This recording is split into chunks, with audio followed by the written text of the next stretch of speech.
And we are Hello. All right, awesome. Okay. Yeah, so it is 7 p.m. EST. We're going to just sort of fiddle faddle for the first like 4 or 5 minutes, let people get in through the doors, so to speak. But yeah, for those of you who are joining us, I can see we've already got a few here. Hello, Black Cavalier, WYRD DAZE, aka Lee. Thank you so much, WYRD DAZE, for helping make this event happen. We'll give another shout out when there's more people to hear it. Hello, David Lynch. Oh, well, that's got to be. Okay, all right, good. We're off to a good start. Right. I mean, honestly, I was kind of hoping for Paul Thomas Anderson, but I mean, I'll take it. Amazing. Yeah, all right, okay. So tonight is the Dungeon Synth party stream thing, which I'm sure I gave a better name than that, but whatever. I'm here. I'm a little excited. You know, we all kind of joined the call like 30 odd minutes ago. When I came in, Fenwalker was like doing a sound check for me, and it was the best like coming into the call that I've had, I think, ever. So, you know, like I said, usually it's just me and the other person just smacking our lips or making sure the cat's not being annoying. So that was a hell of a contrast with my usual experiences. Oh, hey, Aleph3, good to see you, man. Hey, Fred, awesome. All right. This is good. People showing up. Yeah, if you can hear my voice and you're kind of like, who's he talking about? Don't forget, there's a chat on the side. We strongly encourage people saying hello. Oh, hey, Arang is here. All right, Arang is in the chat. And we'll be doing a pre-recorded thing with Erang later because bless him, he's like way over in Europe, Far Eastern Europe, and so the time zone thing would be bonkers to do it live with him later. But he's joining us for a little bit of the start, so that's awesome. Molly Tanzer, our magnificent author who's doing the new Jarella Jaree story. You've seen us talk with her a couple of times now, once in the live stream, and I guess weeks ago now on the Rosenhouse podcast. Jay Wolf, good to see you. Yeah, looks like we're getting a good crowd here, So yeah, the rough program for tonight is me in my stupid face that you've seen a lot of over the last few weeks for just a few minutes, and then 7:05ish when it feels like people have gotten in and found their seats. We're gonna go over to S, which is what the editor of Dungeon Synth Magazine goes by. We're gonna go over to S of Dungeon Synth Magazine to give us like a really cool presentation they prepared on what is Dungeon Synth? What's that all about? How does it intersect with sword and sorcery? All that good stuff. A really cool informational presentation. And then him and I will, chat for like a minute, after that. And then from there, we're going to go into our first musical performance of the night by Fen Walker, who you can see in the bottom left there, or at least bottom left on my screen. And then, we'll sort of do a 10-minute performance, followed by a little interview with Fen and I as the interviewer. And then back to music for another 10 minutes. And then from there, we'll go into our third big, final segment, the third act, whatever, of tonight, which will be an interview with Erang, followed by a musical component, a music video component we'll be playing for you. So, yeah, we've got like a nice mix, I think, here. And Kevin, by the way, Beckett, as always, is here, our extremely handsome technical programmer who is trying to raise his finger to get me to shut the fuck up. What's up, Kevin? Just let people know, Arang will be in the chat if anybody wishes to ask him any questions over the course of this. And we will be, after when the Arang section comes up, we will be giving out free codes for Bandcamp for you to download some of Arang's music. Yeah, thank you, Kevin. I forgot about that somehow. Yes, there'll be free download codes for Erang's music, so you can try that out. So, hey, not bad. And if you're watching us and you are from the Dungeon Synth camp, as opposed to the Sword Sorcery audience that we have, and you're like, so what? Okay, I know what Dungeon Synth is, and I'm looking forward to the music. What the hell is this exactly? Well, this live stream is part of the sort of ongoing month-long party. It is the New Edge Sword and Sorcery Backer Kit campaign. Backer Kit being like the new Kickstarter, basically. We're just raising funds to pay for issues 3 and 4 of the magazine. And just this morning, we hit another stretch goal. We're doing real well, which is great. But we want to always raise more because every single one of our stretch goals from now into eternity is an alternating between pay raises for the authors and pay raises for the artists. So we just got a pay raise for the authors, our second one this morning.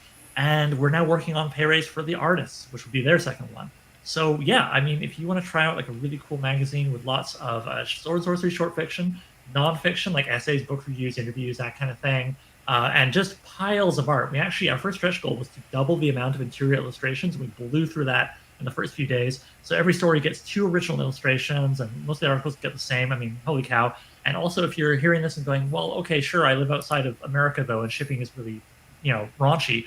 don't worry about it, because our second stretch goal that we blew through a while ago was a discount on international shipping. $5 off if you're in Canada, $10 American off if you live anywhere else in the world. So, we get it. We know shipping's a little raunchy. We're going to help you out with that. So yeah, plus there's digital if all else fails, right? And the shipping on that's pretty good. So yeah, we are a fairly new magazine, and our whole thing is basically just, we love sword and sorcery, and we love building community, which is part of why we're doing tonight's event. We felt like, hey, there's, I would say a fairly undeniable bit of overlap between the aesthetics of the sword and sorcery, like fantasy literary scene, and the dungeon synth scene. And I have heard some dungeon synth, but I'm no expert. So I was like, I want to learn more, and maybe we can, like, in doing that, bring these communities together a little bit, and form some fun connections and get some fans, coming over to each other's sides for the music and the magazine and all that good stuff. So here we are doing this event, this sort of relay of presentation, interview, music, and so on. I'll say it one more time for those who are arriving late, and then we're going to get into it. With S of Dungeon Synth Magazine, Fen Walker, who you can see in the bottom left of my screen. He's somewhere on there. He's the dashing gentleman in the cloak. And Erang will be joining us through a pre-recorded segment in the back end of the whole thing. It should be about an hour and a half, and because of the relay, I will actually keep to that. So yeah. All right, so I can see it is 7:07 my time. Feels like we should ease into the main thing. But yeah, if you are a Dungeon Synth fan, please sound off in the chat so we know you're here. It'd be cool. And just in general, if you have questions about anything, feel free to pop off in the chat. Kevin will keep an eye on that. And when there's like an appropriate window, like between performances or after the presentation, we will do our best to address those questions. Oh, hey, cool. All right, drone stuff. Yeah. So that's all the news that's fit to print, I think, from me and my flapping gums. Why don't we go over to S for his presentation now. Kevin, if you're ready with the buttons and the levers and the switches. Yeah, hello everyone, thank you for having me. I'm a little self-conscious at the moment because I guess I'm the only non-native speaker around here. I'm from Poland, and yeah, I started the Dungeon Synth Zine in 2020, I think. It's been already 4 years since the first issue. And yeah, I wanted to give you a little presentation about Dungeon Synth. This is a little rudimentary, I would say, because there's a lot of discussion, of course, about what Dungeon Synth is, but I'm not going to go into details. This is just to give fans of swords and sorcery who don't know Dungeon Synth yet the idea of what it is. So yeah, what is it? First of all, unsurprisingly, it's a music genre that originated in the first place in Norway from black metal intros, outros, and interludes, starting with Mortis and Burzum. Again, there's a lot of discussion who was first and who is the grandfather of Dungeon Synth. Generally speaking, it is agreed that it is Mortis, but we also know that he himself was already inspired by some tracks from Burzum. Again, it's called Dungeon Synth because it's primarily made on synthesizers, and it has a kind of dark or medieval or fantasy atmosphere. Yeah, like medieval and dark are sometimes synonymous, but we also have this lighter side of Dungeon Synth with projects like Thief that are more into positive medieval fantasy or quest master. Yeah. It's usually slow tempo as well. I don't know any Dungeon Synth that is fast. Well, there was one project, but the thing is that when you start playing fast, it stops sounding like Dungeon Synth because it's basically ambient music, right? It's a background. And it's my wild guess that's why we are here today, because it's a perfect background for D&D sessions, for book reading, and I guess everybody here likes both. Usually there are no vocals. There are only whispers.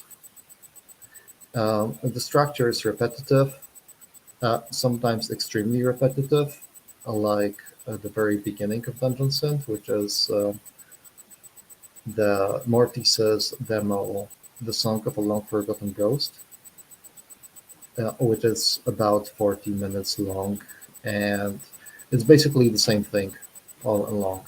So it's a trial by fire if you are a true Dungeon Synth recruit or not. It's also melodic.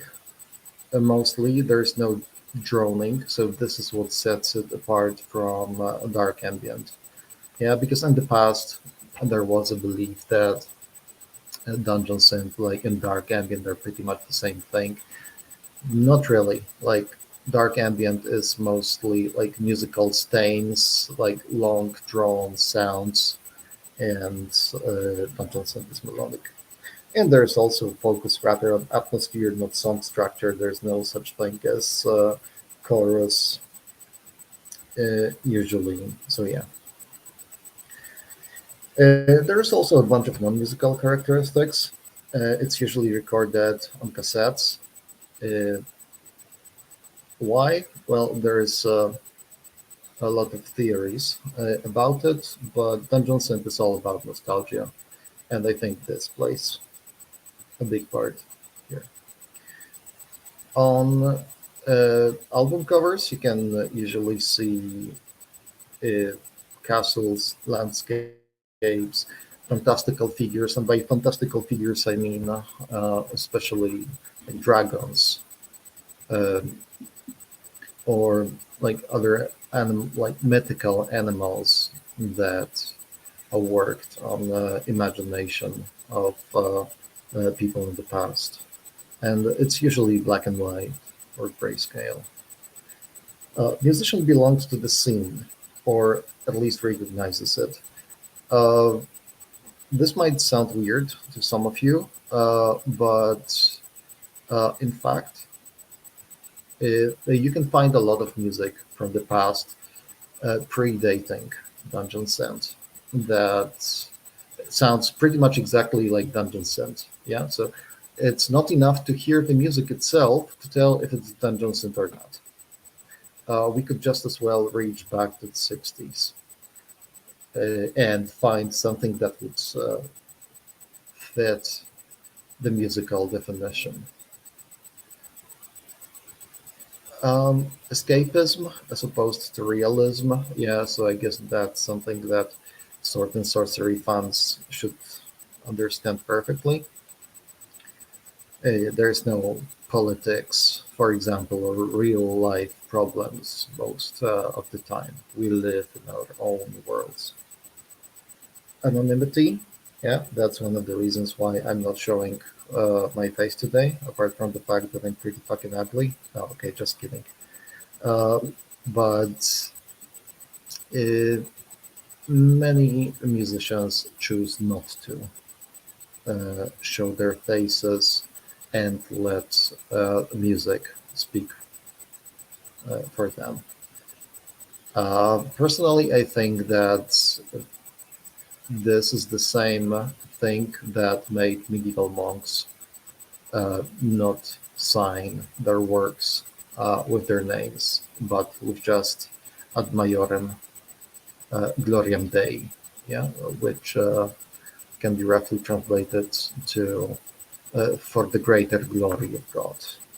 Yeah, like there's no God here, but like the idea is similar. It's about the music, not about the person. Black metal inspired logo. This actually probably should be rephrased as like generally it's more about like the general image that comes from black metal. So you can take corpse paint, hermeticism as a topic, misanthropy, possibly. But it's also visible in logos. Like today, you will see Fen Walker wearing a black cloak, and this is also, I think, a bit of an inspiration taken from black metal. DIY. This comes in many different forms, starting from releasing tapes and recording tapes personally, through adding stuff to the cassettes that is not, let's say, industrially produced. Like, for example, Jordan from Ancient Meadow made like a cream ointment from herbs that he could find in his garden. I think that was a very nice touch onto one of the albums that he released. And narrative storytelling. This is more of the fantasy side of Dungeon Synth that Fen Walker will uh, show today. Erang as well. Uh, they both have their own worlds. So yeah, and here we are coming to the Dungeon Synth starter pack for sword and sorcery fans. Starting with summoning, which is like partly Dungeon Synth, partly black metal, but it's a huge influence on Dungeon Synth anyway. And among the lyrics, there you will find inspirations mostly from Tolkien, but also from Moorcock. Second, Corvus Nebulus, Strauss, Possession 2. Uh, this guy comes from Greece, and this album is actually inspired by Ravenloft, so a demi-plane from Forgotten Realms. Next comes, surprise, surprise, Arang with Kingdom of Arang. If you just look at this cover, you can easily guess where this is going, right? It looks like a poster of a sword and sorcery film from the 80s. And yeah, Erang, I'm sure, will tell you a bit in the chat about his musical inspirations and about film inspirations from sword and sorcery. And I know that he is very inspired by Dark Crystal and Willow. Next comes Murgrind, Inheritor of the Forest Throne. This is mostly inspired in terms of sword and sorcery by Howard and Conan. Next, Dungeons of Irithyll. This is inspired by Dark Souls game. So there are many big fans of Dark Souls in Dungeons and community overall, like Ben Schnitz. Baraktor, March of the Triumphator. Yeah, this is easy to guess, right? When you look at this image, I think it's Frazetta originally. So this is also obviously inspired by Conan. Next, Malfet, The Way to Avalon. This is inspired by Arthurian legends. And Castle Zagix, Cavaliers of the Western Heartlands. This is inspired by Forgotten Realms. Also, Castle Zagix, interestingly, also has a single called Swords versus Sorcery. Yeah, literary inspirations for Dungeon Synth that can be interesting for you. First and foremost, of course, Tolkien, and this is an unquestionable domination in Dungeon Synth. I once made a research. I just asked Dungeon Synth projects in the Facebook group who was their biggest inspiration when it comes to literature, and Tolkien just dominated. Lovecraft, next, obviously, Howard. Howard's probably the second biggest. And Moorcock, yeah, this is like a smaller inspiration, but still you can find it in a couple of places. Terry Pratchett, on the more positive side, my personal favorite. I loved him.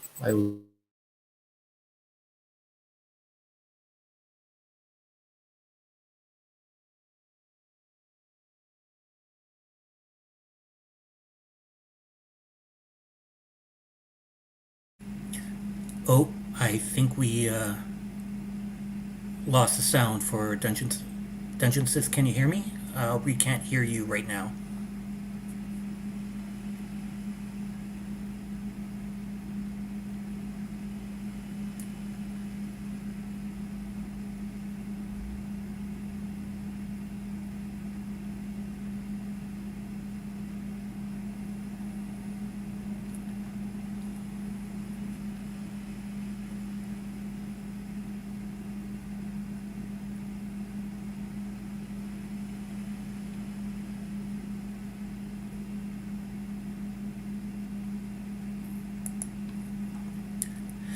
Hi, folks. Yeah, I guess a classic thing of a little bit of technical difficulties. Dungeon Synth, if you can hear us, we've hit the Spanish Inquisition. So, unfortunately, with the sound cut out, I will have to make my best guess. But I would definitely say, if you have not already, please support Dungeon Synth. And we will definitely post a link to their website in the chat shortly for anyone new, and we will get back to the regular ones. So just a moment. The New Age staff will be coming back on camera very shortly.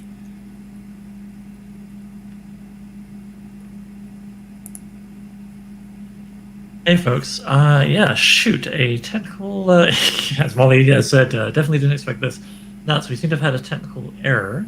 Hopefully, as maybe if you can hear me, if you can, I don't know, do the old log out, log in thing, I don't know.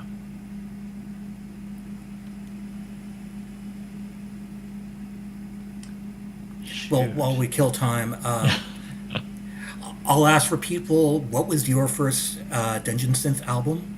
Oh, we see that the mic is currently off for Dungeon Synth. Are you able to turn it on right now, S? Okay, while we wait for that, I'm just going to put a question to the chat. What is the first Dungeon Synth, or what you think is Dungeon Synth, that you recall listening to? For myself, before I heard about Dungeon Synth, I first heard Mortis on the Absolute Supper compilation from Cold Meat Industry, and there's other bands that don't quite hit the right visual aesthetic they was talking about, but definitely stuff I was getting into on more avant-garde side of goth industrial at the time, like In the Nursery and a couple other classical projects and the like. Oh. Oh, I see Arkan Nightman, aka Ursa Doom, says they sort of accidentally got into Dungeon Synth with Mortis after listening to his other music. So there you go, okay. He's like a common gateway drug. Erang, yeah, of course, Dark Crystal, like the friggin', what are they called, the Skeksis, the bird people in that? Those, I think, imprinted deeply on the brains of a lot of young people who saw that at the time when it came out, or even on VHS years later. I regret not checking out the new series they did, because they actually did it with puppeteering and everything, so that was pretty badass. And of course Tolkien can't get away from the big man himself. I envy you for getting to have them as bedtime stories. For me, I think my first encounter was probably the Rankin Bass Hobbit telling. I think that was my first encounter. Oh, Jay Wolf says that the Dungeon Synth thing that got them into the genre was Aerith Akabi. I hope I'm pronouncing that correctly. So Jay was really pleased to see Ursula K. Le Guin in the influences and inspirations. Yeah, that was news to me. I'm a big Le Guin head. I had no idea that, that she was in any way connected to music in that regard. So that was very cool. Dungeon Synth, are you able to speak right now? Yeah, like I don't know. Ah, Am I? yeah, we can Yeah, hear we you. can hear you. Yeah, okay, good. I'm just Would going you- to quickly put on the slideshow and we will go back to, I believe, Yeah. about two, Okay. three slides back. Okay. Please do. All right, just bear with me one Yeah, moment here. I'm gonna hop off camera and mic everybody. We're gonna get Dungeon Synth back up and rolling here. Yeah. Like, sorry, guys, I didn't notice at all. I was just caught up with all this. It's all good, man. You were in the zone. All right, Yeah. and let me just get to right here was I think when we lost. Yeah. Okay. So I'm going. This is where we last left off. Yeah. So that's basically a couple of words, but Terry Pratchett is an inspiration to a couple of projects, like an old set Ghost, uh, among the big names, and Cloaked. Uh, my personal favorite. I read all of his books, and I'm reading them again. Actually, we have this habit of bedtime reading with my wife, and we are going through them again. And Ursula K. Le Guin, uh, who is an inspiration for projects like Fogweaver and Erret Agde. Can we switch to the next one, please? Yeah, thanks. So yeah, games are inspiring too. So franchise like Diablo, Dark Souls, Dragon Age Origin, Skyrim, Ravenloft. Uh, yeah, especially like the younger generation of Dungeons and fans, of course. But it's also about nostalgia. Yeah, let's go next. Uh, we also had a couple of articles about sword and sorcery in Dungeon Synth.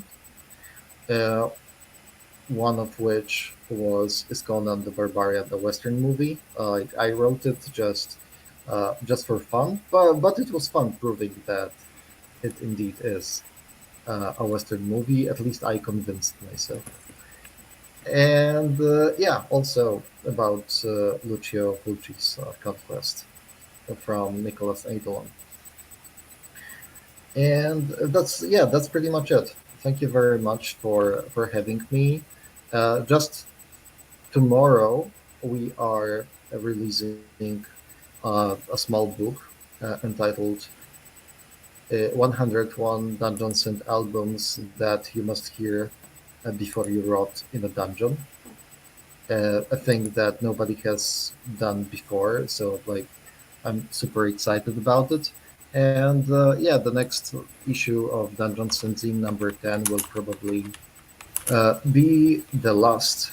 So if you want to know more about the topic, uh, yeah, like visit our page. Let's get some zines. Thank you very much, Oliver. Thank you very much, Kevin. No problem. Actually, if you've got time, can I ask you one quick question? Yeah, sure. Go ahead. So it was sword and sorcery. I find like I joke often that people debating the definition of it is kind of part of the definition of it. You know what I mean? People just love to be like, well, I think this thing counts and this thing doesn't, and Tolkien isn't, and this is, and so on and so forth. Do you find it's anything like that with the Dungeon Synth scene? Do people like to debate a lot? Like, oh, I think this is Dungeon Synth, and this isn't, and this is why. Is it like that? Well, like I'm guessing like most sort of fandoms, or whatever we're going to call them, are like that. But is it? Oh, it's so much. Like Oh, this one is vocals, so no way. Erang, Erang, tell them. But just today with Erang, we were like he was telling me how he is tired of like everybody discussing the definition of Dungeon Synth. But let me tell you that people do not seem to understand that much that there is no definition of any type of art. There are only degrees because it's not something written in stone. And this is one of the reasons why, like the definition that I gave you, it wasn't really like a definition of like two sentences or three sentences saying what Dungeon Synth is, but a number of characteristics. And my idea is that the more points a project fulfills, the closer it is to a core Dungeon Synth.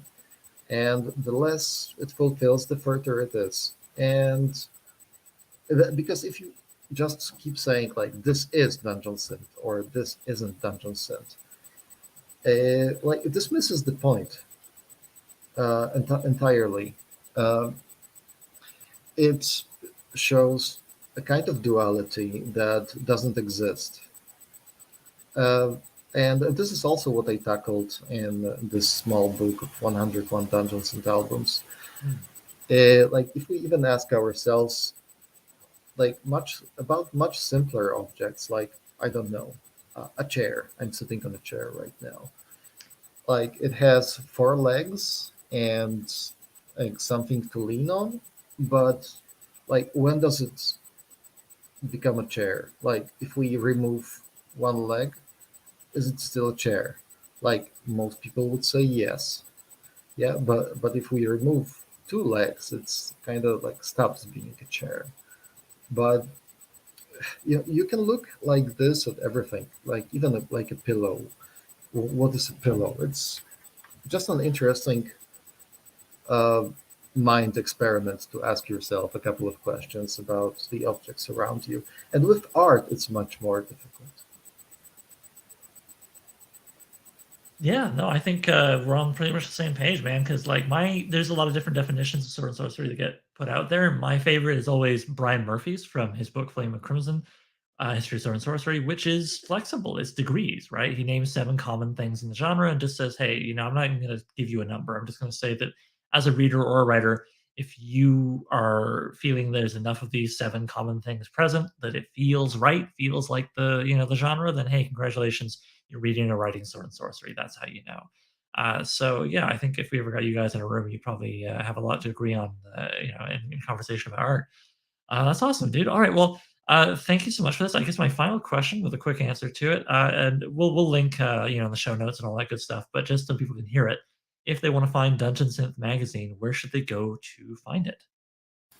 Yeah, sure. I'll be most happy to serve you with this here link. Oh, Oh, sorry, I it's see. in the Okay, I've got private it. chat. Gotcha. Okay, yeah. So for those who are listening, that is Dungeon Synth Zine.bigcartel.com. That's Dungeon Synth Zine.bigcartel.com, and I'm going to put that in the public chat.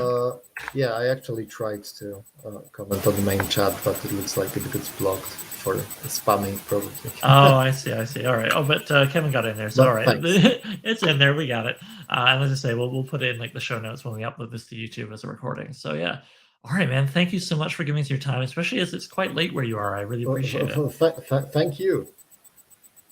No worries, man. All right, so we're going to play you off stage now, and that was a really cool presentation. I definitely learned some stuff. I'm a big newbie, like I said. This is part of why I want to do this event. It's a nice way to educate my dumb ass over here.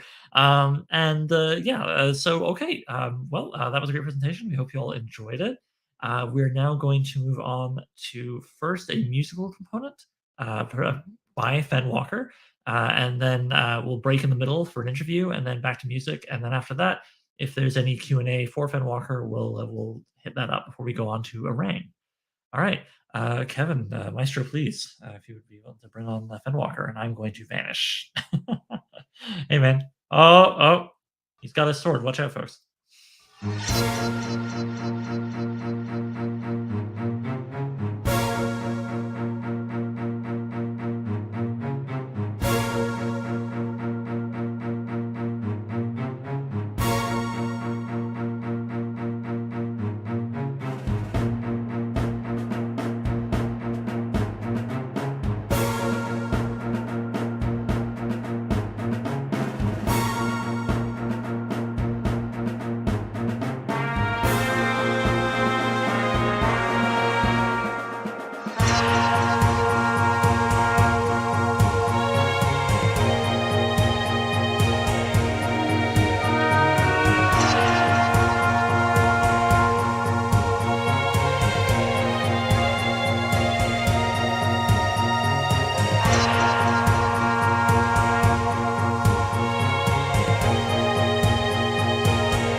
That was so fun. Thank you. Oh man, that was really, really fun. Thank you. That was officially the first ever live musical performance as part of anything New Edge Sword Sorcery has ever done. So we're breaking new ground, Cool. folks. Glad to be a part of that. That's awesome. Oh, S, don't worry. There's going to be more music after the interview. Yeah, just a few minute intermission to get to know Fen Walker, and anybody worried about coming in late, he will be playing another section afterwards. Yeah. And we will have a recording of the whole thing later, but it's more fun to see live, and also that way you can chuck up questions and so on that we may throw at him after the second musical portion. So there will be an opportunity for some interaction there. Yeah, that was really fun. What can I say? I'm repeating myself, but I'm just so delighted. This is really enjoyable. Okay, well, yeah, let's just get into it, man. What is your Dungeon Synth like origin story? How did you discover it, fall in love with it, end up playing it? Well, I had been playing metal for ages, and I'm a multi-instrumentalist, I guess. I play all sorts of things, and so I had a Lovecraftian themed metal band I was doing, and it was kind of my creative heart and soul. But in 2009 I put out like my biggest effort. It was 6 months of tracking everything by myself, and my brother was vocalist, and it just tanked, and it was really hard. Yeah, it was hard to put that much work into something and just have no one really care about it. We've all been there, man. Yeah, totally. It's one of those things that happens. And so this happened right about when my son was about to be born, and I had a month off work, which was unheard of. And so I decided to bring my keyboard home. And about this same time, I read an article on Bandcamp.com about Dungeon Synth. Now, I had known about Dungeon Synth through metal, but it wasn't really my thing because I wanted hard and fast kind of music. But at this point, it kind of hit the spot. And so what I discovered were a few bands that really resonated with me, and one of those was a Russian act known as Utrid. And where Utrid was sort of different from others was that there were drums, and being a drummer, I needed percussion to be involved somehow. And I think that's why a lot of the older Dungeon Synth didn't really resonate with me as much. So that kind of gave me a license to add drums and a lot more percussion to my music. And so, yeah, my background wasn't in black metal. It's in traditional heavy metal, Iron Maiden, Judas Priest, all that kind of stuff. And so right there, my sound was already sort of, it became its own thing. But yeah, I mean, that's finding the newer wave bands, or I should say projects, really, is what really pulled me into Dungeon Synth more than the lesser, not lesser, but like older projects. Yeah, no, I could see. You sort of, I mean, I'm just going to be a goon and be like second wave Dungeon Synth, would we call it that? Like, yeah, we got to categorize things. I wasn't sure where we are. Are we third wave, fourth wave? Like, I don't know. But, I mean, it happens. I mean, sorry, go on.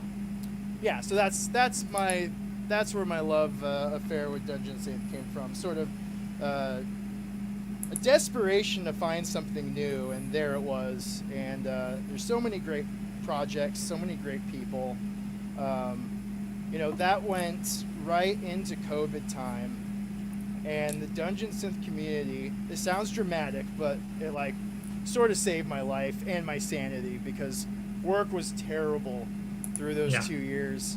And knowing I had, a live stream to come back to, a chat room full of good people, it was really cool. Yeah, no, connecting with online communities was so key during that period. As you and I were talking about before we launched, like for me, like a lot of people watching, I'm sure, online role-playing games were a big thing for reconnecting people. Yep. Two things. First of all, I hear you fine, but I think someone's having a bit of trouble hearing you. Do you mind maybe just eating the mic a little, maybe, or I don't know? And then, or turn up the gain, maybe. That better? I can hear you even better still, so hopefully that's good for the person who needed it. Thank you. Okay. And the other thing was, S over at Dungeon Synth ZINE is very excitedly saying that I should ask you about your relation with Brendan Elliott. Now, for people like me who don't even know who Brendan Elliott is, can you maybe say who he is and then describe that relation? Okay, well, really, I'm a painter too, You can see some of my paintings back here, but Right. one of the reasons my story came about was because of that painting up there, and I hadn't painted in a long time, and I decided to get back into it. And this is separate from Dungeon Synth, but I had it on my wall, and I thought that looks like a cool cover, and so that became the first Fenwalker cover. And I kind of wanted to, like S was saying, have some distance between myself, you know, some anonymity or whatever. And so I became separate from Brendan Elliott, you know, like there was the art over there, and so I was like two different people. And so I know it kind No, of I'm laughing at myself. I should have figured that out. no, it kind of actually took away some opportunities, because I'd be talking as Fenwalker and people would be like, "Oh, what's a good artist?" And it felt weird repping myself, and I don't know, it kind of made the interests weren't right there or whatever. So the cat's out of the bag now. I pretty much tell everyone I do my own art, but for a while there, we were separate entities. Well, I mean, nothing wrong with any of that. I mean, yeah, again, I'd come back to our live stream conversation. You know, I'm a firm believer artists got to hustle for themselves, and if connecting those two dots helps you do that, so be it, right? You know, I think I think it's safe to say we're all kind of impressed by multi-hyphenates. It's never seen as, I don't know, bragging or whatever. It's very cool that you've got those two skill sets going on. Yeah, in turn, each contain many skill sets. Yeah, I'm a pretty shy person. I'm just sort of, the fact I can do this kind of stuff and get on stage is kind of crazy, but I see a question here. What was the project that tanked? Yeah. The project that tanked was called Space God Ritual. And the concept there, at least in my mind, was what if Vincent Price started a metal band? I'm a huge Vincent Price fan, and so my brother has a sort of Vincent Pricey voice, and we sung about weird tale stuff, Lovecraft stories. We have a couple concept albums. There's some sword and sorcery songs in there. We did a Witch World song about Andre Norton's Witch World, which we love. That's so awesome! I've got like a bunch of it on my shelf, man. Like I know. Yeah. Sick! You got to link me to that. Absolutely, I will. So, it was fun. The project's not over. My brother and I are like, we should start that up, do something else with it, and maybe we will. But oh my god, sorry. Like I was already having a good time. You like double made my night with that. We got another question. Do you have a favorite current black metal band? Do I have a favorite current black metal band? I really like Macabre Omen. I believe they're from Greece. I really like epic sounding stuff. A lot of black metal is a little too, I don't know, it's not really triumphant enough. A lot of it is. I really like, what I like about metal is it's sort of, it gets you in kind of a fist pumping mood, you know, when you're driving or whatever. And Macabre Omen has that all over the place. That's kind of what I'm into right now. Awesome. All right, so back to origin stories. We've heard a bit about how Dungeon Synth came together for you. Would you say is your origin story and how you connect with it? How why it resonates with you for Sword and Sorcery? Was it like the 1982 Conan movie blowing your mind wide open, or what? Where would you say you first came across it? So it's a lot of bits and pieces. So two things kind of happened at the same time when I was very, very young. There was this show called Mighty Max. And in this show, there was a boy with a red hat. And I'm trying to remember, when he turned it sideways or whatever, it would take him to somewhere in the world and there'd be an adventure, right? And there was a character in there named Norman, and he was his bodyguard and a barbarian. Fantastic show. It's on YouTube. It's virtually forgotten, but it had a toy that came along with it, sort of like, do you remember Polly Pocket? Oh yeah. It was the boy Polly Pocket. So it was skulls and mummies, and they opened up, and it was magic. So That's that awesome. happened, And then I was at a store with my mom, and I found a copy of the original Hero Quest board game for $3.99. This game goes for like $200 now on eBay, but I still have a copy of it. And on the cover of that, you have this barbarian swinging a sword. And I was like, so that was the seed. That's the seed that got planted. And then I got into Warhammer and all kinds of fantasy stuff. But as far as fiction goes, I still have it. This very book is right here. It is Fritz Lieber, Swords in the Mist. This, along with a compilation of Michael Moorcock Elric stories called this, I believe it's Stealer of Souls. I believe that was what it was called. That is one of them. That one. There's been so many. Yeah. I feel bad. Yeah, Singing.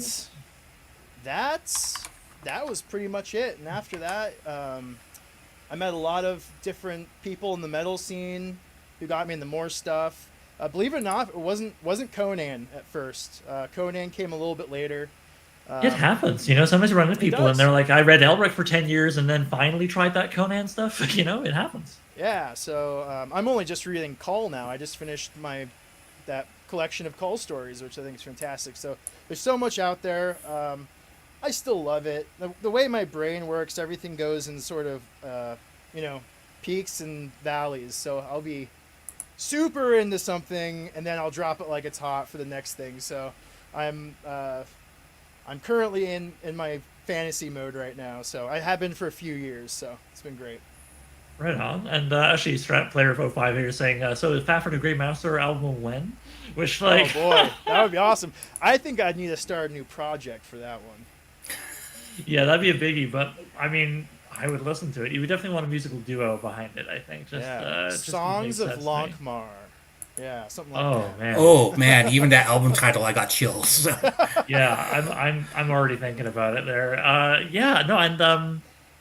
the Hero Quest board game is so primordial, man, and especially like right on the cover, that's Conan. They drew Conan. Like, it's not just any barbarian; absolutely. It's straight up.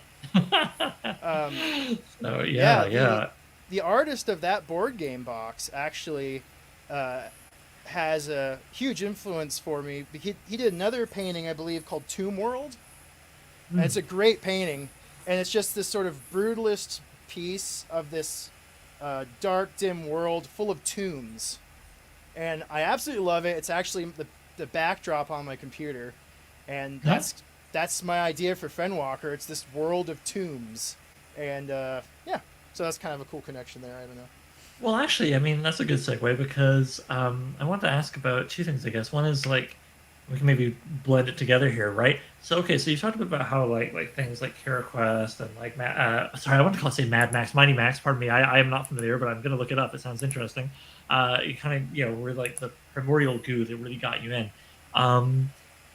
When did the illustrating begin, and at what point did the illustrating blend into the world of sword and sorcery? And do you ever illustrate? Well, I think you said, you illustrate, your own art, use your own art for your covers and stuff. Like, because I love the art in Dungeon Synth, and that's really a big part of like the overlap, I feel. So where did the illustration begin for you, and when did that eke into like fantasy stuff and your music? I have I don't want to say every piece. I've lost some at some point probably, but I have a box with almost every single piece of art I've ever done since kindergarten. Nice. I've kept it all, and I have all my little scraps of notes for ideas, stories, games. It's this huge tote that I just refuse to get rid of. So I mean, art and illustrating and all that has been with me forever. So. And it just sort of blended into my music naturally. Like, I can do it while I have someone else do the art for my work, Yeah. Would you say, like, I keep saying this, but I'm an outsider looking in. As someone who's in the scene, would you agree that, like, art is definitely, like cover art's important, I guess, across all musical genres, but it feels a little more pressing in Dungeon Synth than, say, I don't know, country. Like, it does strike me that it's a much more key thing. Do you find you run into more people who do their own illustrations, or just for funsies, doodles, and that kind of thing? Like, is being an artist maybe more sort of like an illustrator more prevalent amongst Dungeon Synth musicians than other scenes that you've encountered? Yeah. So with Dungeon Synth being very DIY, you either get, regardless of skill, right? They're going to do their own cover. And so you get some great covers that way that aren't professional, but they exude a charm. Right? Yep. So it'll be a sketch on a white piece of paper that's been, photocopied, and that's the cover. And that in itself can add to it. Then you have people who, don't really have the means or doesn't fit what they're trying to do, and so they'll find a piece of, older art that's, in the that doesn't have any copyright restrictions, and use that, and that's been used a lot of times. And then you do get people who will pay for art, and that's primarily my clientele when I'm doing commissions. It's Dungeon Synth art. Awesome. So you get all kinds of different things. Yeah. Yeah, I really dig that. I mean, to me, that's another parallel with sword and sorcery. I really enjoy doing my best to put out like a high production value, very capital P professional magazine. However, that does not mean that I don't have just oceans of love in my heart for people who are doing it at, quote unquote, the other end of the spectrum. With like $2 to rub together. Maybe they haven't, ever taken an art class, but so what? You can, in that sort of slightly janky perspective skeleton or whatever that they've drawn, as you say, probably photocopied. You see this passion. And that passion is such a big part, I think, of what we connect with. I'm more interested in passion than like a glossy high production thing that has no heart. I'm not going to name names, but you and I were talking about a pretty widely known example of that before we started this live stream. It's that heart we really connect with. I have a friend, actually. He's in a project called Grimfather. And I think he's a good artist. I actually have a piece of art on his wall here. But he made a clay diorama for his album cover. And I think I have it right here. Oh, awesome. It's for his project Bubble Blade. Isn't that not the best damn thing you've ever seen? I mean, that's great. Yeah. And the thing is, it fits the music perfectly. And there's really no limit to what you can do with the art. I think people can feel stuck at that point of it. Like, oh, I'm not creative in that way. Like, I'm going to, I'm not going to open a can of worms here, but, use AI. But, there's... Yeah. I'm just going to sum up my opinions thusly, and we'll move on. Thank you. Okay, yes. Yeah. But yeah, like, take a photograph of something, draw a picture, there's so many other options. And absolutely.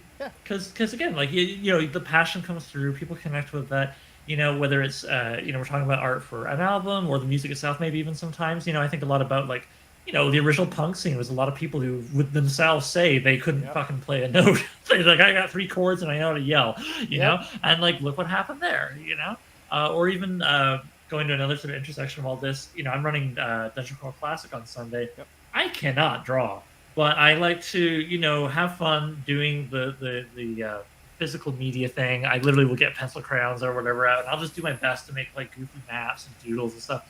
And you put that on the table, and people respond. It's fun. Yeah, the passion is felt. Absolutely. So, okay, so we're gonna get to my last question here. My last real big question, and we've kind of covered it a little bit. I mean, passion, obviously, DIY attitude. Given that you are a lifelong fan of sword and sorcery and are very deep in the dungeon synth scene, if you were looking to either a sword and sorcery fan who's never heard of dungeon synth, or like a dungeon synth fan who's like aware of sword and sorcery, I mean, they would have to be, but maybe haven't dug into the literature, haven't read library, or haven't checked out any of the new, contemporary stuff. How would you say these two things like overlap? Like, what kind of like shared values? Like maybe like what you were talking about with heavy metal that you really like, with like the bombast, the way it gets you going. Like maybe I feel like maybe there's a bit of that in both dungeon synth and sword and sorcery. How do you feel? How do you feel these things overlap? How do they overlap? Well, I mean, the obvious answer is they're both fantasy, right? I mean, I could put on pretty much any kind of album and listen to, an album and read a book, and it would kind of all blend together and work. But yeah, I don't know. This is the one I had trouble with. That's okay. Like I said, it's kind of abstract, but I like what you're saying there. And the scene you're painting, maybe we can twist it a little and be like, other than your own music, of course, what Dungeon Synth would you recommend, just off the dome? Don't worry about forgetting somebody. You're doing your best live here. What Dungeon Synth would you recommend, just off the top of your head, for listening to while reading Sword and Sorcery? What makes a good pairing? Oh man. Yeah, so I actually grabbed a couple here. I'm a show and tell kind of guy, if you couldn't tell. Perfect. So Go for we it. got Saragos. Okay. A great dude, makes incredible music. He's very influenced by those old shooter games, Heretic and Hexen. Oh, yeah. Remember those games? Yeah, the And Doom shooters in the 90s. the yeah. Doom shooters, yeah. This Huh. is absolutely barbaric to the core. Like, you listen to this and you basically feel like you're going on a savage quest, you know? And as a bonus, it's got an Anvil of Crom cover at the end, which is fantastic. And this guy live will blow your mind. So I'll buy anything this guy puts out. It's fantastic. One of the projects that really got me inspired to start was this album by Vandalorum called Flagellum Day. Flagellum Okay, nice Die. cover. I'm not sure. Yeah, it's great. And he does less fantasy. He has some fantasy albums, but he does a lot of historical sort of content. And this one is about Genghis Khan. Oh. And I mean, Genghis Khan, Sword and Sorcery. I can think of a couple of new Edge authors who would be really interested in finding that out. Yeah, like we're literally publishing authors who are either writing in like a broad sort of fantasy Mongolian setting, or there's one guy, Daryl Keogh, writes a character called Orhan the Snow Leopard, who is basically like, what if Genghis Khan was deposed by his brother and then was like fighting to get back to his seat of power? It's really good stuff in my opinion. So yeah, absolutely in sync here. Yeah. Yeah, that's something I've noticed in Saragos. Bryn Hammond is one of those authors I was mentioning. Sorry, go on. I just saw her pop up in the chat, so that was a funny coincidence. Anyway, go on. What was I saying? Oh, and that's something I've noticed in Sword and Sorcery is the historical overlaps. There's always a bit more of a realistic historical aspect in there, which I appreciate. So anything with that sort of historical content, I'm into. All right, and yeah, maybe kind of outsiders that's as about well. it. Do you feel Dungeon Synth has kind of an outsider vibe to it? Like I don't. Absolutely. I mean, I'm standing here in a cloak, and we get dressed up and we go out in the woods, and it's underground as it gets, and that's also very Sword and Sorcery, isn't it? Absolutely, absolutely. Although we're doing our best to bring a third wave of mainstream popularity, we'll see how we do. But in the meanwhile, I cannot wait for that. Yeah. In the meanwhile, thank you so much for taking the time to chat with me here. I really enjoyed getting to know you, man. We'll have to talk some more off camera sometime. In the meanwhile, I guess the last real question, and we'll come back to this again after you do the second half of your performance. If people want to find Fenwalker, if they want to find your music and your art, where is the best place online for people to find you? It's going to be bandcamp.com, and I have all my Fenwalker material on there. So that's the best place. I pretty much have every album on YouTube as well. So. All right, so yeah, just go to Bandcamp or YouTube and search Fenwalker. Boom, they'll find you. Great. Absolutely. Okay, so sorry. Oh no, I was just saying absolutely. Yeah. All right, so we're going to take a break from hearing my voice, and we're going to go back to you for the rest of your performance. Thanks so much, All right. dude. Thanks for the interview.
That was really fun, man.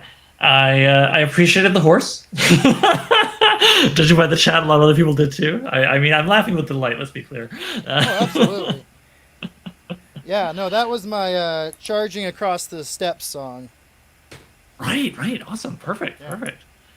All right. So, I mean, before we move on to Arang's portion of the show, does anybody in the chat, including Arang, I see is still here. Thank you. Thank you.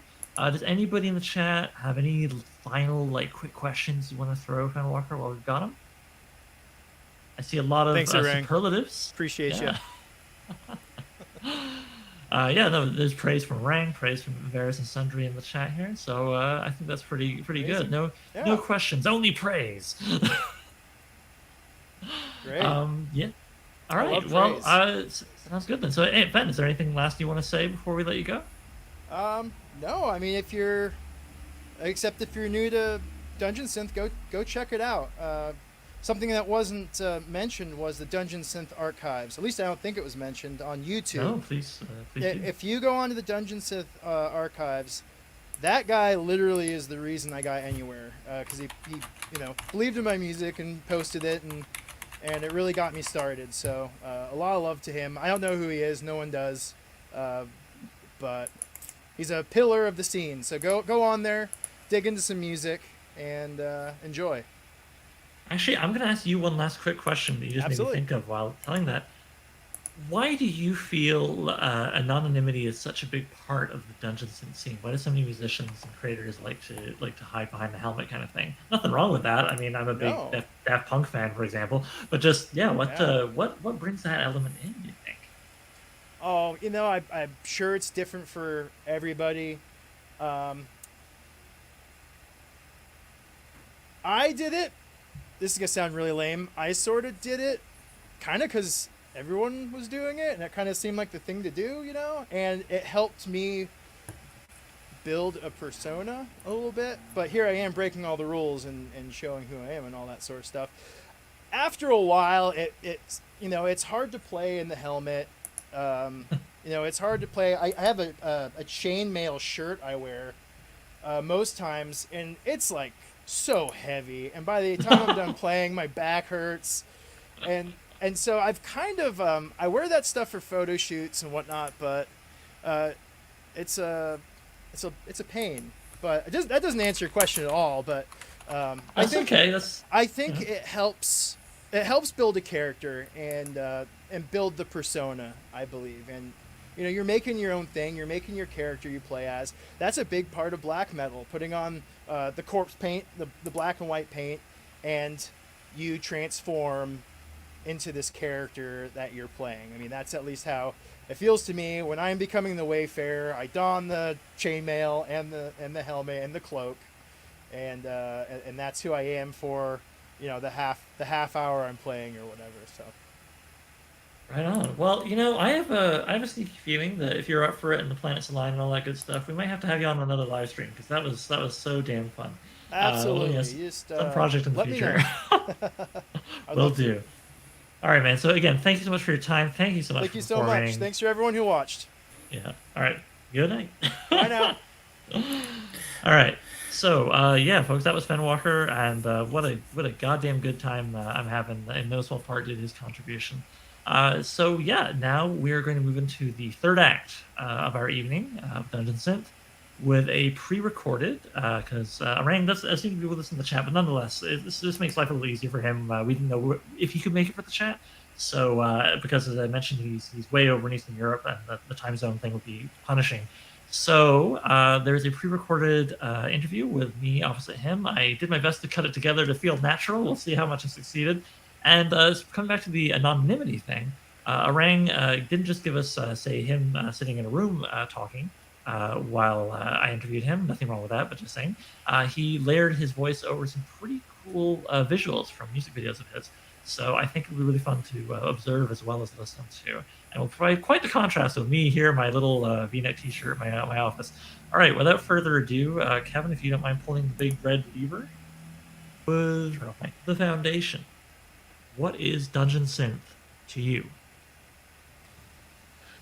Dungeon Synth is the sound of the ancient crypt, the breadth of the term that can only be properly conveyed in music that is primitive, necro, lo-fi, forgotten, obscure, and ignored by all of mainstream society. That is the first definition of what Dungeon Synth is, made a long time ago by Andrew Verdner from the Dungeon Synth blog. Andrew is the creator of the name Dungeon Synth. He came up with this after listening to Mortis music or some melodic dark ambient from the 90s and intros or outros from old school black metal bands. That is the first definition of this music, and like many things, it has of course evolved a bit since then. So to say it short, it is an underground ambient music made with simple or cheap equipment, but with a strong passion about it. And visually, it is linked to medieval times and old school fantasy. Awesome. And what is your Dungeon Synth origin story? Like, how did you first come across it, fall in love with it, decide to get into making it, all that good stuff? There was no scene and no community back in 2011. No YouTube channel about it, no Facebook groups or whatever. Only the Dungeon Synth blog, the Asmodean Coven blogspot, and maybe one or two others, but that was it. Lord Lovelicus, a DS musician, had his YouTube channel where he uploaded his music with the mega upload links in the video description to download them in the MP3. Back then, I was in a time of my life where I couldn't listen to any professional music anymore. Everything sounded fake and overproduced to my ear. So I was more and more into obscure experimental music, but I wasn't satisfied either because it was art for the sake of art, you know. It wasn't emotionally powerful enough for me. So it was only experimentation without the beauty of a simple melody. And it was a strange time for me, and that's when I discovered black metal and dungeon synths, and it was a revelation for me. Of course, I knew about black metal, but I've never properly listened to it, and for dungeon synths, it was a complete revelation, and it spoke straight to my heart, because without knowing it, I was already doing that kind of music on my own, alone in my corner, you know. So when I found the Dungeon Synth blog, it was as if everything I was doing musically on my own suddenly made sense. All these weird lo-fi melodies, the appeal of fantasy, everything clicked together. But we were really few doing that music back in 2012. Only a bunch of musicians when this whole revival of Dungeon Synth started. Okay, over to the fiction side of things. What appealed to you about fantasy and sword and sorcery and all that good stuff? I guess it all started when I was a child, a really young child. My father was a fan of science fiction and fantasy, and I clearly remember him telling me stories of Bilbo against the spiders or Gandalf fighting Saruman when it was bedtime, you know. Also, he often quoted Dune from Frank Herbert, saying stuff like, "In life, you must act like a free man, not like a Sardaukar." So yeah, my father was a little bit crazy. I was born in 1982, so I have strong memories of the movies from back then, watching them on VHS, renting tapes at the video club, or when they were on TV. Willow, The Dark Crystal, The Never-Ending Story, Conan, but also a lot of science fiction or horror movies from that time, the Stephen King TV adaptation, all the John Carpenter's movies. I would say that movies are really an important thing for me. I've always been a very creative kid, so all these worlds really spoke to my heart. I just need to make things, you know, drawing, music, writing stories, anything, or I die. So all the fantasy art and escapism is deeply rooted within myself. Right on. And moving ahead, how do you see, the intersection between dungeon synth and sword and sorcery? what are they calling qualities, that kind of thing. There's a lot of SNS, it feels like, in Dungeon Synth cover art and some of the storytelling with some of the music. They definitely have things in common visually and thematically, but it is more or less subtle, And I really don't want to reduce Dungeon Synth to something like sword and sorcery music. It is not only about that. Sure, it is linked to fantasy, but many albums and music also come from dark places within the musician mind. It is music, not soundtrack. I do love movies soundtrack, and it is maybe one of the instrumental kind of music I listen to the most. But Dungeon Synth is not soundtrack for fantasy. It is a musical genre on its own, and many musicians could use it to talk about their depression, for instance, or struggling in life. So it's definitely not just about castles and dragons. Okay. And finally, why don't you share with us what it is that you most connect with, that you most really enjoy in Sword and Sorcery and Dungeon Synth? That's hard to say. I love when there is a unique style, something personal that instantly opens a whole new world in front of your eyes. In Dungeon Synth, I always prefer when people make or draw their own art, digitally or with pencil, with or without technical talents. But I think that it gives a more personal touch to an album.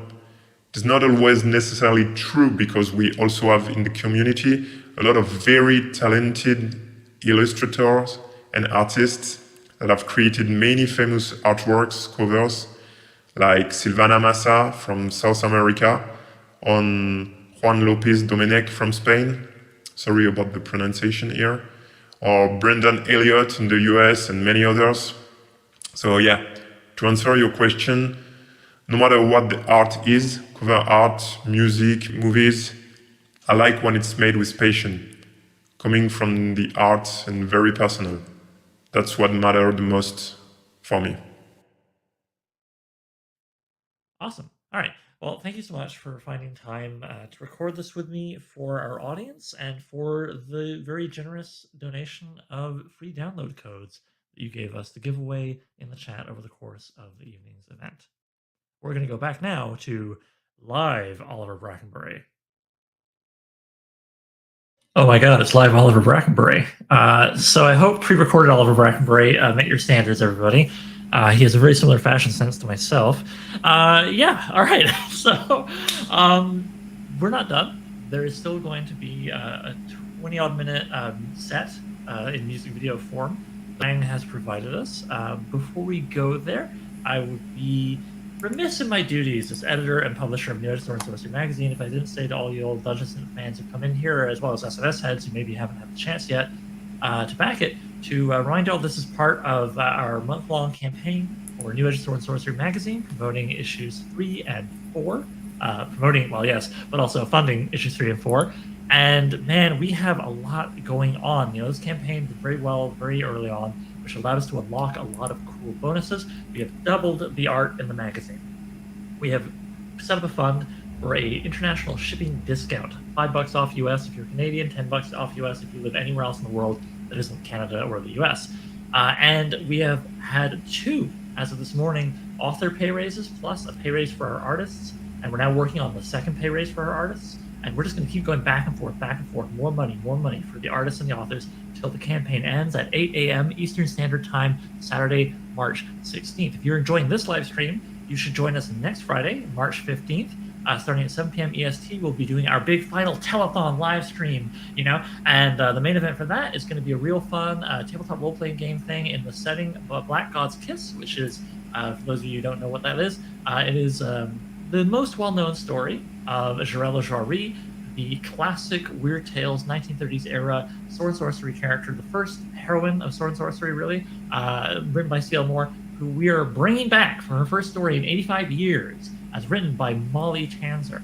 So, what else have we got going on in the magazine this year? Oh, I don't know. We've got Sword and Sorcery by Harry Turtledove. We've got returning champion Michael Moorcock. This time it's a reprint, but it is an obscure Elric story not included in the recent saga complete collection. And it will, of course, be paired with 2 new works of art by Sapro. So, yeah, I mean, you can't lose, right? And on top of all else, the hardcovers this year have bookmark ribbons as standard. Last year, we weren't sure if that was going to happen. That did in the end. And I'm going to announce it here. You know what? I don't care. I was going to wait to do a post on Monday or something, but I'm going to announce here, because the thing is done so well. We actually had a few like secret stretch goals that were not actually like on the main page for you to see. You know, one of them was if we succeeded, funding pretty quickly, we were going to give free rub-on tattoos of the NES Battle Axe logo to everybody, and boy, we pulled that off. So yeah, if you back this on a physical level, you'll get a free rub-on tattoo. How fun is that? Which kind of goes in the kind of vein of rediscovering childhood, I guess, for this year, because if you back us in the crowdfund as opposed to buying it later, you will also get like limited edition stickers for the sticker book page at the back of issue 3, right? One sticker is going to be like half the page, and that'll be flash fiction, like a short story, 650 words ish. Another sticker will be original art for that story, and another sticker still will be a bit of art and a bit of a cocktail, an SNS cocktail recipe, cooked up by Kevin himself over here. Oh, got to point in the right direction. There we go. He gave us the Elric and the Jarell last year, both delicious. I look forward to what he cooks up this year. So yeah, we've got all this stuff going on, and so here is the fresh, hot, new announcement, not mentioned yet in the campaign. Thanks to how well we've done, thanks to all your support, spreading the good word, getting us so much further, so much faster than we did in last year's campaign. The hardcovers will have a second upgrade. I don't have anything visual to show you right now, but if you've ever heard the term end pages, you'll know what I mean, and if you haven't, well, that's okay. I didn't know it until I wanted to publish a magazine. You know when you get a hardcover, and you open it up, and right on the absolute inside of the cover is like a big spread of art. Sometimes it's an original illustration, sometimes it's like marbled paper, whatever it is. It is going to be in our hardcovers. We're going to have an original, what's called a scatter pattern, repeating pattern, of basically, like, I'm still talking with the artist, we're still figuring out the details, but it's probably going to be something like a more fine detailed version of the NES Battle Axe swirling around, along with like weird multicolored sorcery and maybe some snakes, we'll see, all on a big like inky black void. And that's going to be in both issues, and I think we're even going to customize some of the colors to match the like dominant cover colors in each specific issue, so it will be not just a perfectly identical repeating pattern across every issue in hardcover. So all the more reason, if you haven't already, to think about backing the hardcover a little. Yeah, this is going to be one sexy beast in all formats, but a little sexier still in hardcover, thanks to the end pages that we're going to be doing. So yeah, I'm just over the moon, so happy, so glad that you all have done so much to help us go further and higher with the magazine. And also, most of the writing is done, which is pretty cool. Last year, we didn't know what was going to happen, so I didn't feel right asking authors to do anything until the campaign finished. But this year, I had a good feeling. You guys have rewarded that good feeling. Thank you so much. So yeah, I actually have manuscripts for every single story, and all but like 2 of the nonfiction pieces. Like, we're doing good, man. We're going to get the issues to you a lot faster. Last year, it took us until about November. This year, we'll see what happens. I don't want to tempt fate. Like an anvil's going to land in my head if I get too excited. But this summer, for sure, July or August, I think, is when we're going to be able to get the issues to you. So much quicker as well. Yeah, I feel great, and I thank you all for giving me that feeling, your support for what we're doing. I really appreciate it. So yeah, and if you're a Dungeon Synth head and you don't, you've just now learned what all this stuff is, please, check out the link. You can see it there in the chat. Kevin's throwing it up on the screen. You can just go to backcricket.com and search for New Edge Sword and Sorcery. I promise we are the #1 and only New Edge Sword and Sorcery magazine that you will find when you search for that. If you search for Brandon Sanderson, you might find something else. That's cool. He's doing okay. He's fine. Back us. But yeah, anyway, whatever. That's some dumb inside baseball. I've been talking too long. Let's get on with the show. We are now going to enjoy the music video portion of Erang. And if he's still in the chat at the end here, maybe we can even do a little Q&A. I don't know. We'll play it by ear. But definitely, let's get to the music. All right. Pull the big red lever. The land of the 5 seasons. An old continent. Lost on an ocean far older, it was the home of several peoples and kingdoms during the first ages. 5 seasons were endlessly flowing at the same time in different parts of this ancient land, full of magic and powerful sorceries.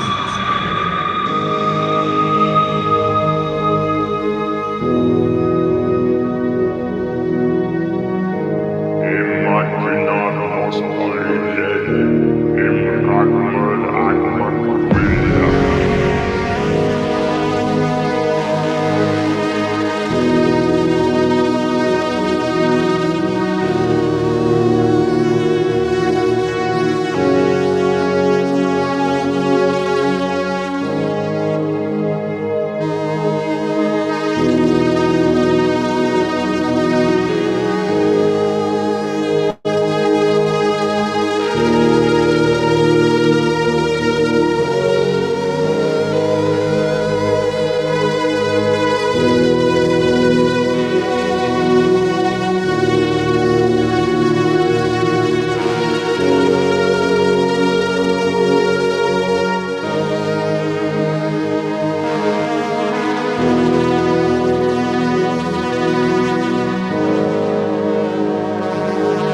Well, I think that was pretty good. Hot take. That was absolutely beautiful and really, really moving. I really, we said so in the chat, but I really want on air. I really want to thank Lee from WYRD DAZE, who, we had asked just sort of casually of like, hey, is anyone involved with Dungeon Synth would like to? And we've known Lee for a while as being a supporter of the magazine, and Lee approached us of like, hey, I think I can put something together. And we were like, okay, we'll see. And Lee, you really knocked it out of the park in terms of assembling just a wonderful, wonderful sampler. Just want to thank Fen Walker and, as we just saw, the one, the only Erang. And let's not forget us from Dungeon Synth Magazine. But yes, absolutely. I also just want to say it to hear it come out of my own mouth. I also want to say huge thanks to Lee, and everybody go check out WYRD DAZE. We put the link in the show notes there. WYRDDAZE.wordpress.com. A really cool magazine of strange things and music and all that good stuff. You'll check it out. I have a new puppy that has been exhausting me on top of a crowdfund, which is a lot to run. So I'm perfectly humble enough to admit tonight would have fallen the fuck apart if I hadn't had Lee swinging in there to save me like the hero they are. So thank you so much, Lee, for helping make this all happen. It's been incredibly good fun, and I think I'm getting addicted to live music, being part of doing a crowdfund for the magazine. So I don't know what we'll cook up for the next one, but I feel like it's gonna happen again. Kevin, I know you're having a good time, and thanks. Big shout out to Kevin and everybody whose technical support for this whole endeavor also makes it possible. I realize I put myself out there a lot in the promo because being a loudmouth extrovert who loves to hear the sound of his own voice is my superpower, which is handy for promo, and that can make me look like I am the only one doing the magazine. So not true. I'll say Kevin's absolutely been our social media coordinator and also just another great voice and sounding board in the editorial private channel we have on the Discord. And while I'm at it, why not give a shout out to Nathaniel Webb for doing our layout and design and also being a great sounding board, and Valerie Valdez, our new copy editor for the series issues. With a little backwards facing shout out to our copy editor for the first 3 issues, Jordan Douglas Smith. Without these people, I wouldn't be here having this conversation with y'all. I'm really, really happy with how tonight has gone.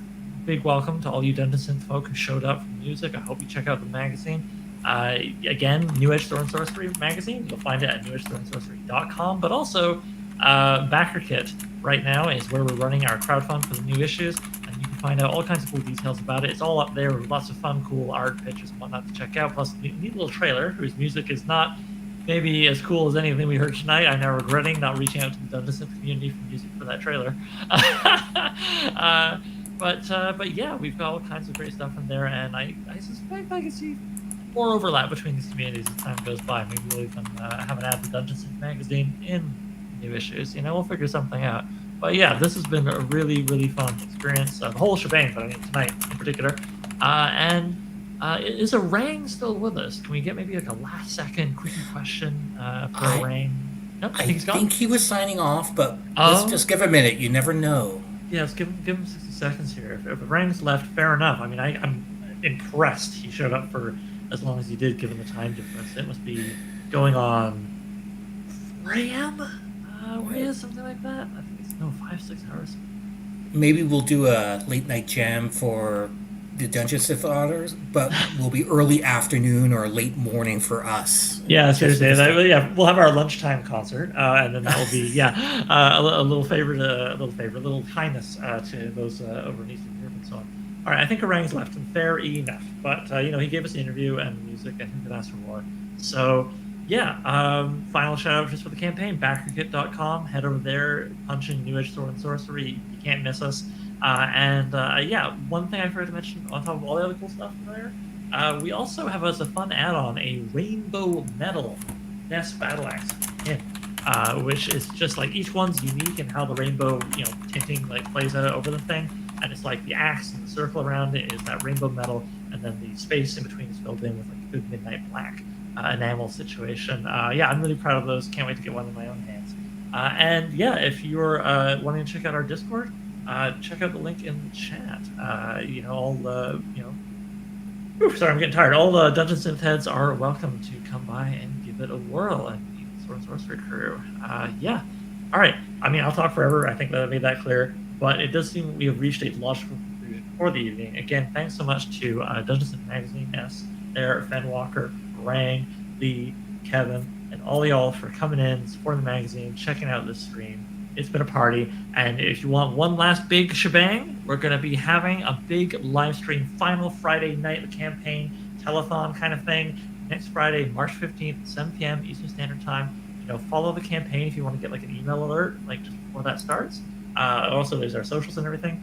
And we'll be having a role-playing game session with Black God's Kiss crew and drinking for sure. And God knows whatever else we can set up for the evening. Last year's was a hoot. I think this year's will get no less. Perhaps a hoot and a half. All right. Good night, everybody. Good night, everybody.